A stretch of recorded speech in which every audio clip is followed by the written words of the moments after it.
Hi everyone, and welcome back to our channel.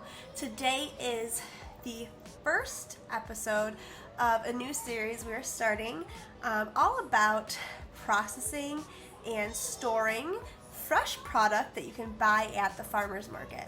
Not only is it a great way to have fresh, delicious product throughout the entire year, especially here in central New York when the products are not locally available in the wintertime, but it's a great way to save money. And so one of the reasons why it's such a great way to save money is that the products that I'm going to be featuring in this series are all products that are right in the heat of season, they're widely available on the market, and because we're processing them, we can look for seconds, which are, not the perfect products. They may be a little bit older or may have a blemish on them, but they are still delicious. And since we will be processing them, they are just as good, and we can not only get a deal, but also reduce food waste in the long run.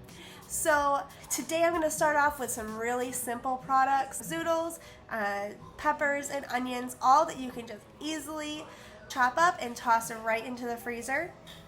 So I hope that you're able to join us for this series, and I hope that it encourages you, no matter your skill level, to get into the kitchen, go out to the farmer's market, process and store the local products.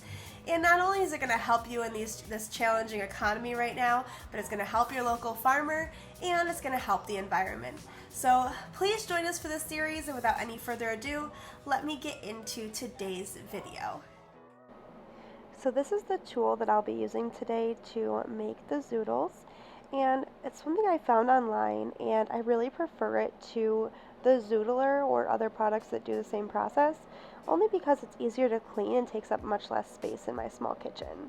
So now I'm starting by peeling the zucchini. That's not something you have to do, but something that I prefer to do. And so then once it's all peeled, we will use the tool there I have. I'll link it below, so if anybody would be interested in buying it, you can find it there on the link.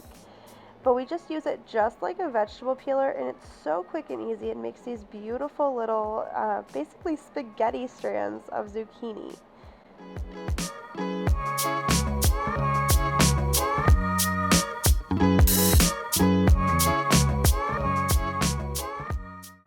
And here, instead of messing with the core, I'm actually slicing it up because I'm just going to use it to saute with our dinner tonight.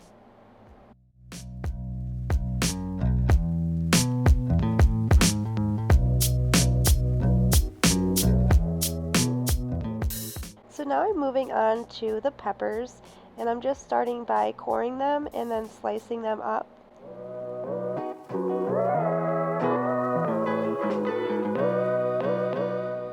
So you'll see here that I actually have them in strips, and so this is your choice. If you choose to use them in strips when you take them out of the freezer, then use them just like this and toss them in the freezer bag as is. I do not like to use my peppers in strips, so I am going to proceed with dicing them up because that's how I'm going to use them when they come out of the freezer.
This pepper is an example of a second.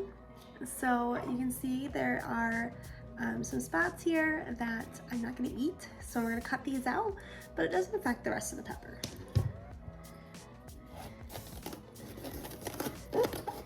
Now, one thing to watch out for if you are buying seconds and they do have a spot, when you cut them open once in a great while, you will see mold on the inside. At that point, the pepper is no good. But you can take a look inside this pepper and see that there is really nothing wrong with it except for these couple imperfections.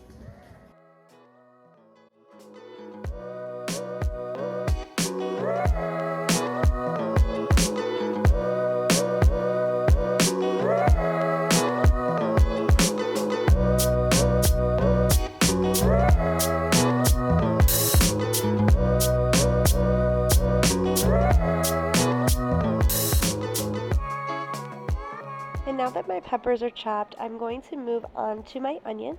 And you'll see that I actually have two kinds of onions. I have some sweet white onions, and I also have a sweet red onion.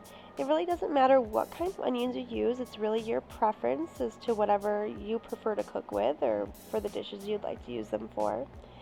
So I have a little trick here that you don't cut all the way through the onion. You kind of leave the back part uncut, so that it stays together easier as you're chopping in the opposite direction.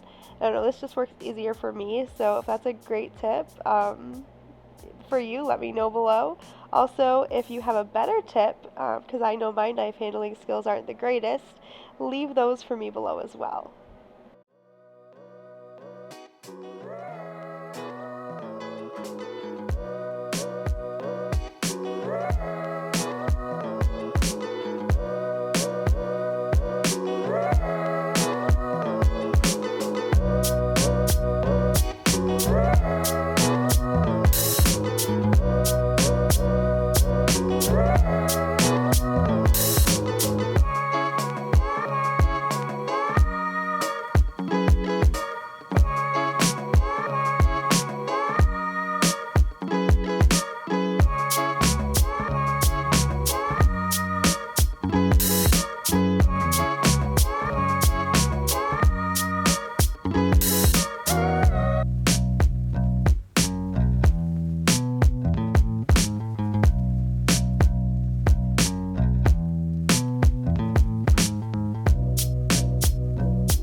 Now that I have everything all chopped up, I am moving on to measuring it out and placing it into freezer bags. For this video, I am using just plain old freezer bags, but you could also use vacuum sealer or reusable freezer bags or freezer safe glass storage containers, really whatever your preference is. But this is what I'm choosing to use here because I know I'll use these products up quickly. Also, I am labeling all of my bags with the date and the product that I am putting in them. And then once I measure the products, I am putting the measurements on the bag as well. So I have no questions when I pull them out of the freezer as to what the product is, how old it is, or how many bags I need for the recipe I am making. And then as you'll see here, I am squeezing as much air as possible out of the bags. This just helps it to last longer and better in the freezer. And then once I've squeezed the air out, I do flatten the product out to make the bags nice and flat to fit nicely in the freezer. And it also helps to help the products thaw quicker as well. One other thing I did want to mention here is that I am by no means a chef or a professional when it comes to this, but I did grow up in the produce industry and my family was very firm with processing and storing any of our leftover products because this really helped us not only to reduce waste but also to reduce costs in the winter months and prevent us from having to run to the grocery store for items that we would have had on hand anyways. So also right here, I am labeling all of the bags for the peppers and onions, and I'm going to do 3 different kinds of bags here. I'm going to do one that is just peppers, one that is just onions, and then one that is a combination of both peppers and onions.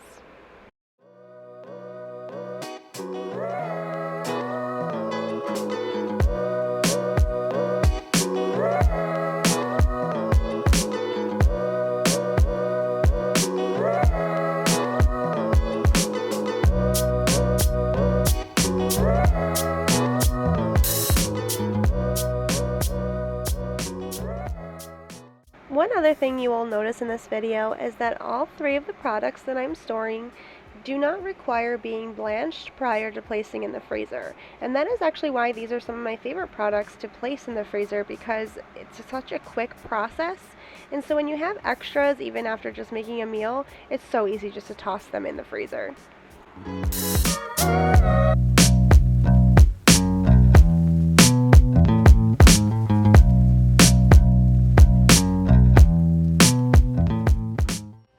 Thank you all for tuning in to today's video, and I hope that this encourages you to join us as we upload a new episode each week to this series and learn along with us about all the great ways you can process the locally available food. As always, make sure you check out our website, as most of the recipes that we share and more are available on our website. That's where you can also sign up for our newsletter to stay up to date with everything that's going on and all the products that are available. And check us out on Instagram, LinkedIn, and Facebook as we continue to feature our What's Fresh campaign and keep you in the loop with what's going on at the farmers market, and even diving deeper into getting to know our vendors and how your product is raised and where it comes from. So I hope you enjoy our YouTube channel. Please, if you haven't already, hit that subscribe button and like this video, and we will see you at the market.